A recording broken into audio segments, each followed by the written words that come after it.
welcome back to another What's for Dinner video. I have some really easy and delicious meals to share with you this week. They're all very budget friendly and very family friendly. I do have a toddler, so of course they all have to be kid approved, and these ones definitely are. So if you're interested in that, make sure you keep on watching. I do upload these videos every single Sunday, so if you would like to see more What's for Dinners, make sure you're subscribed. Give this video a thumbs up so I know you like it, and let's go ahead and get into the meals for the week.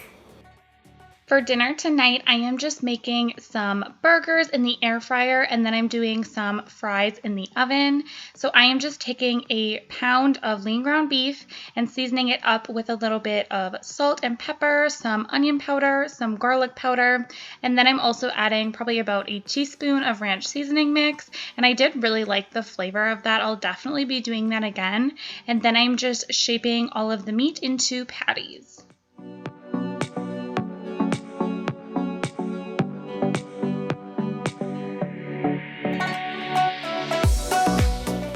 I started off by just taking the pound and splitting it into 3 to make a 1/3 pound patty, but they just seemed really big. So then I ended up going back and doing a 1/4 pound for each patty, and I felt like that was a better ratio. I'm not sure what you guys normally do. I would love to actually get a burger press. If you guys have a recommendation for a good one, leave it for me down below, because that is something I might want to make the investment in. We do eat a lot more burgers in the summertime, so let me know if you have a good one.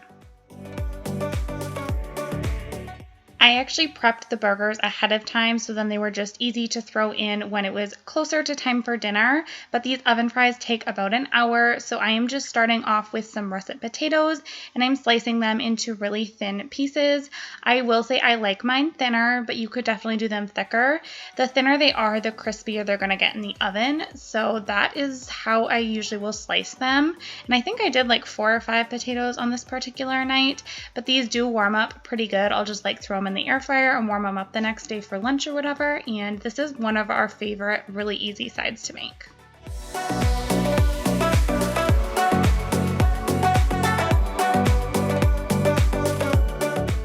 I do keep the fries very simple. I just do a little drizzle of olive oil on there with some salt, some pepper, and some garlic powder. And then you're just going to go ahead and toss all of this together. Of course, if you have other seasonings that you want to add, go ahead and do that. I've added like chili powder before, onion powder. There's a lot of different seasonings that you can do. It's just personal preference.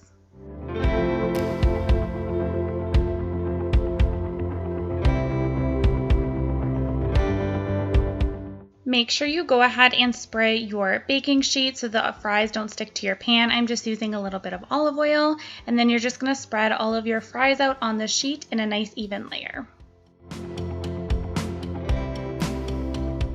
And then you'll just throw these into a 400-degree oven for about an hour. It really just depends on how crispy you want them, but I would say plan for about an hour and just keep an eye on them. Once your potatoes are getting kind of close to done, you can go ahead and throw your burgers into your air fryer. I would say I cooked mine for about 7 minutes on each side, and I did just make sure to temp them to make sure they were all the way done.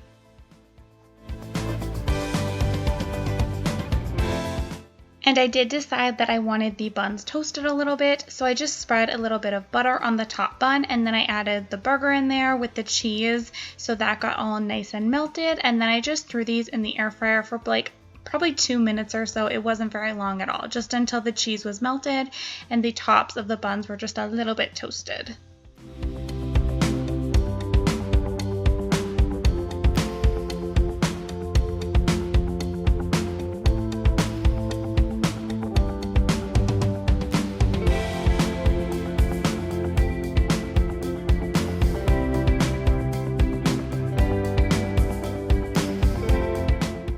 This next meal is going to be cheesy sausage and potatoes. This is just about the easiest meal that you will ever make. This is something my parents actually used to make growing up, and it was all of our kids' favorites. Like, it's just a very kid-friendly meal and also extremely budget-friendly. If you are on a really tight budget right now, this is a great meal for that. I'm just starting off by cutting up some russet potatoes. If you do not want the skins on, feel free to peel those, but I always leave the skins on because it doesn't bother us, and I really hate peeling potatoes.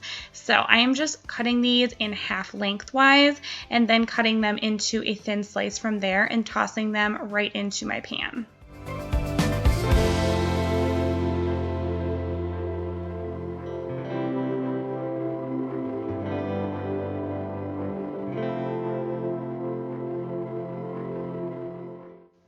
And then I'm just turning my pan onto a medium heat, drizzling on a little bit of olive oil. And then to season the potatoes, I'm using some garlic powder, some onion powder. I do a little bit of salt and pepper, as well as quite a bit of parsley.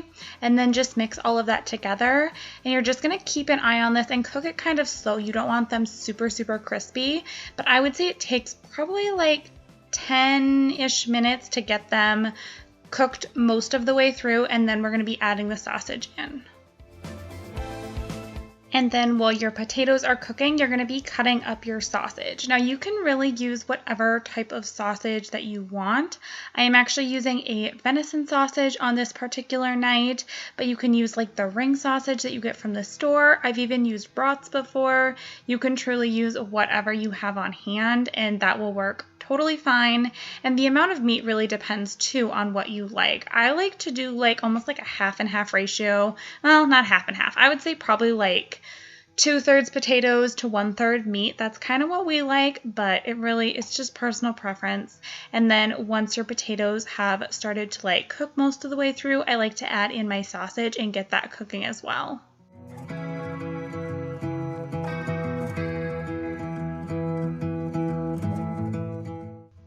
I would say it takes probably like 10 minutes or so to have the potatoes and the sausage cook through once you've added everything together. And then I normally do shredded cheese on top, but we were completely out, so I'm just using some sliced cheese just because we're not going to the store unless we need to right now. So I'm just throwing that right on top, and then I'm throwing the lid on and letting that all melt together, and it's super yummy and delicious. I absolutely love this meal and highly recommend it, especially if you have younger kids. Next up, I am making some breakfast sandwiches. We are doing breakfast for dinner because it's one of our family's favorites. I'm just starting off by cracking 8 eggs into a mixing bowl, and then I'll be mixing those together. But this is also a good freezer meal, so you can easily freeze these and warm these up later on for a quick and easy breakfast, and it's super, super filling, and they were really delicious. My husband really liked these ones.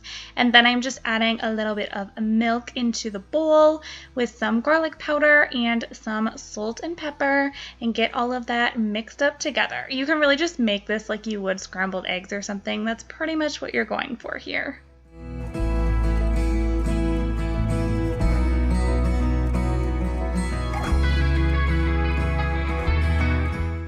And then I am just spraying my baking dish with a little bit of olive oil and adding my egg mixture right into the pan. And now this is where I'm adding my ham. Now you can use whatever meat you like. Sausage would also be really good crumbled up in this, but we just had some ham left over in the freezer, so I'm just throwing it in there like that. And ours was completely frozen, so it turned out just fine. I threw this into a 350-degree oven for probably about 20 minutes. I did not time it, but I mean, you know when eggs are done. You can definitely tell. And then I'm just adding some cheese right on top and putting it back in the oven for just a couple more minutes until the cheese is all nice and melted.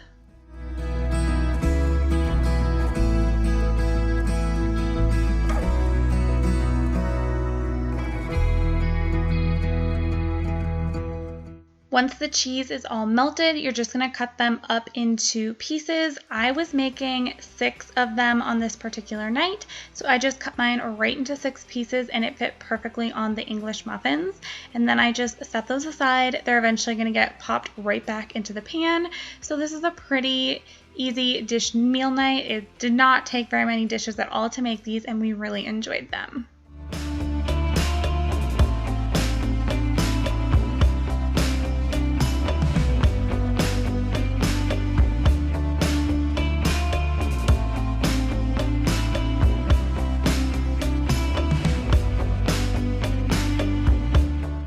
I did spread a little bit of butter right on top, and then these went back in the oven for probably like 5 or so minutes, just until they're a little bit toasted on top. You can toast them however long you want. These could also go in the air fryer. So if you have an air fryer, you could do it that way, but I just threw them right in the oven, and I served them with some fresh fruit. This next meal, we are making some pizza calzones, which I actually found on another YouTuber's channel. Her name is The Wads. I will have her video linked down below, and it's actually a freezer meal. And I did freeze these, and they freezed really, really good. But I am just starting off by adding 4 cups of flour into my stand mixer. You'll also need a 1.5 teaspoons of just regular salt, and you'll also be needing some yeast. I used a quick rise yeast, that's what I always use, and you're gonna need about 1.5 tablespoons of this. This is a weird way to make a dough, and I was kind of questioning if it was gonna work out, but it totally did, so go ahead and add your yeast right into the flour.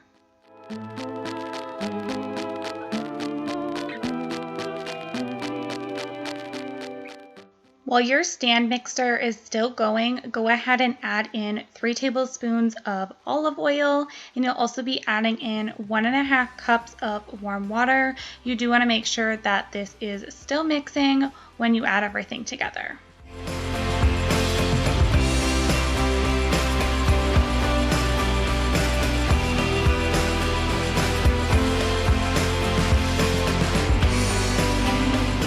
So this is the point that I realized I forgot to switch my regular mixing paddle with the dough hook. So go ahead and do that before you add in the water, or you're gonna end up with a mess like I did. So I'm gonna go ahead and switch to the dough hook right now and get everything combined.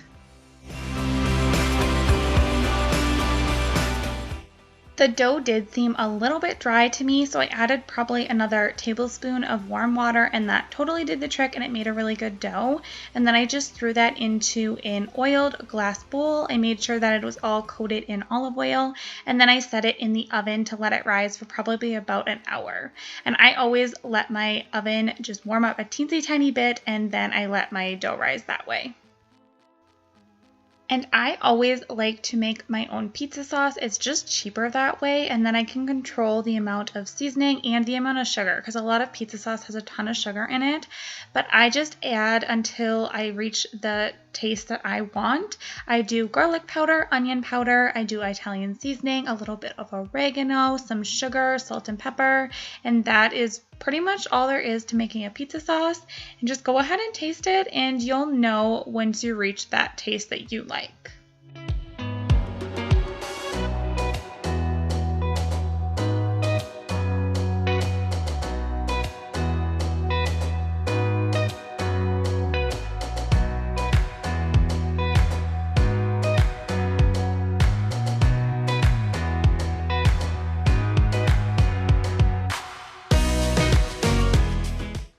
Alright, so now for the fun part, we're just going to go ahead and assemble these, and this was my first time ever making calzones, and they did turn out really good, although I feel like I need to work on my assembly process a little bit because they kind of exploded, because that's just real life, and I like to overstuff everything because I like all the good stuff in the middle.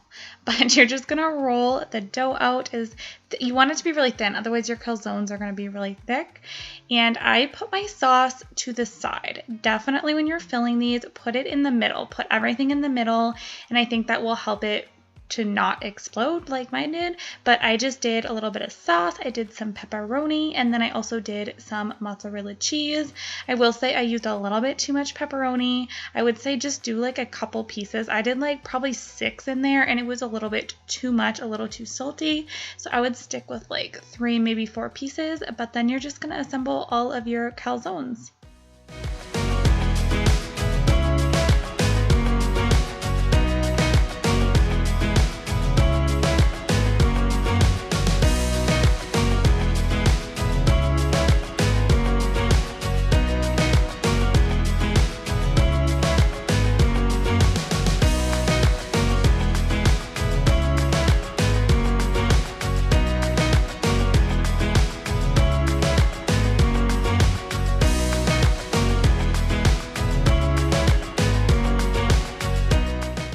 also did about half of these with ham that I had left over in the freezer, and those were actually our favorite. I paired it with a shredded cheddar cheese, like a mixed Monterey and Colby Jack, and it was super good. I think I definitely would make these with the ham again versus the pepperoni, but we really did like both kinds. I just felt like the pepperoni ones were just a little bit too salty because I used too much pepperoni, so I would make both of them again, but I'll just use less pepperoni inside of them next time. But these were seriously so delicious and a perfect freezer meal.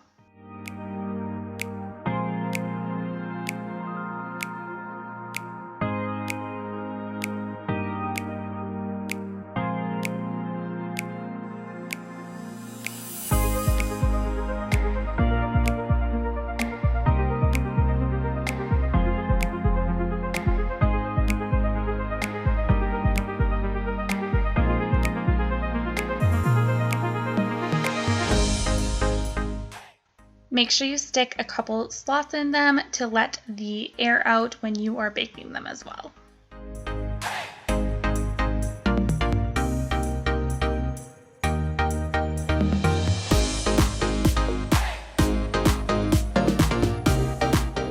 And then you'll bake these at 425 degrees for like 12 to 15 minutes. When I pulled them out, I did put a little bit of butter on top with some garlic salt. But like I said, the pepperoni ones were a little bit too salty, so I think I would definitely skip the garlic salt on those ones especially. You could probably do a little bit of garlic salt on the ham ones, but the pepperoni ones, it just felt a little bit too salty, but these were seriously amazing. I cannot wait to make them again and fill my freezer with all of these.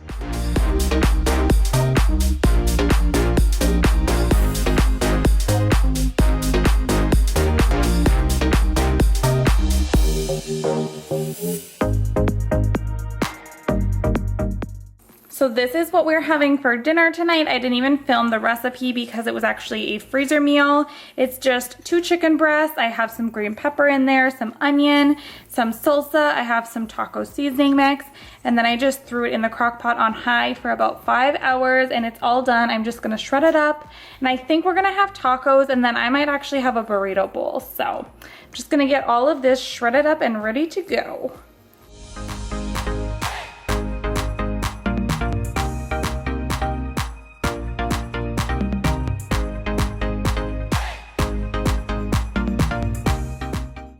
So if you have never shredded your chicken with a hand mixer, it's really messy, but I promise the result is worth it. You get like perfectly shredded chicken. If you've never tried it, you've got to try it. Just try and do it in something deep. Like this crock pot works good, or like a deep bowl or something.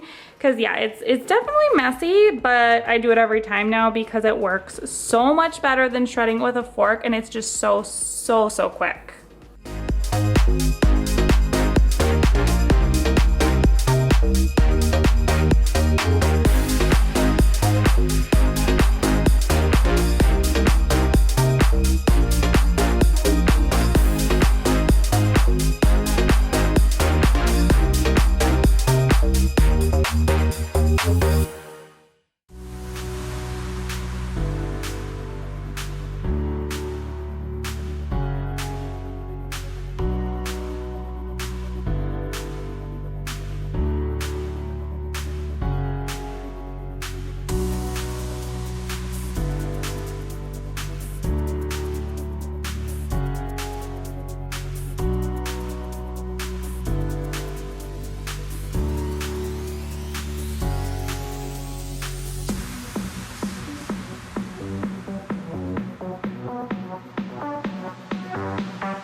So for dinner tonight, we're actually gonna be having some chicken quesadillas, and it's with all of this leftover chicken taco meat from last night. We did burrito bowls and tacos, so we had that in the fridge left over. I just have some tortillas here. I have some Colby and Monterey Jack cheese, and then I'm gonna throw a little bit of sour cream on there. And on mine, I'm gonna do a little bit of salsa too, because I like my salsa warmed up. I don't know if anyone else is that same way, but I'm just gonna get this warmed up, and then we're gonna throw it all together.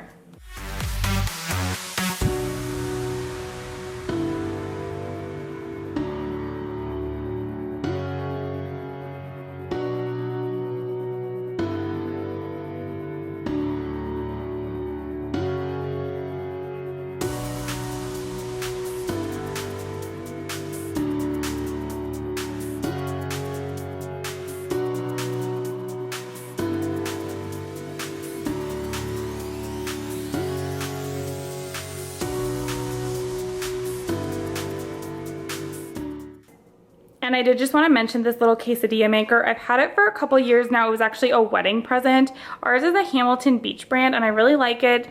It's like a medium-sized one, but it works so good for making quesadillas. It's super easy to wipe off and we just love it. They come out just like perfectly golden brown and toasty. I will try and find one on Amazon. It might not be this exact brand. I'll see if I can find this exact one, but if you don't have a quesadilla maker and you make them a lot, this is an awesome appliance to have. They're just like super quick and easy. I think it takes around 2 minutes in here and they come out perfect every single time.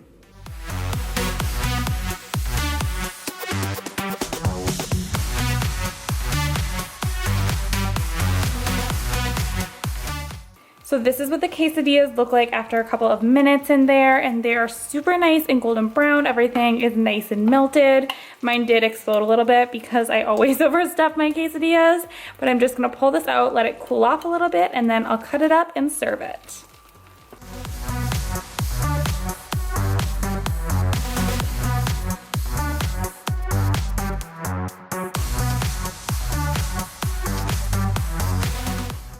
All right, so that is our dinner for tonight. Just a little chicken quesadilla, super, super easy and delicious. And then I just paired it with a little bit of steamed broccoli. This is something we eat all the time in our house. Our quesadillas, way, way too easy and really good for like a lunch leftover too. If you have leftover chicken or beef or whatever you have. But that is our dinner. I'm gonna go eat this up. Well, that brings us to the end of this What's for Dinner video. I hope that you enjoyed it and that it gave you some meal ideas and inspiration for your week. If you have a favorite recipe, I would love to have some new recipes to try out. Leave it for me in the comments down below. And if you're new here, make sure you consider hitting that little subscribe button. I would love to have you. Give this video a thumbs up and I will see you guys next time. Thanks so much for watching. Bye. I was one rich little girl.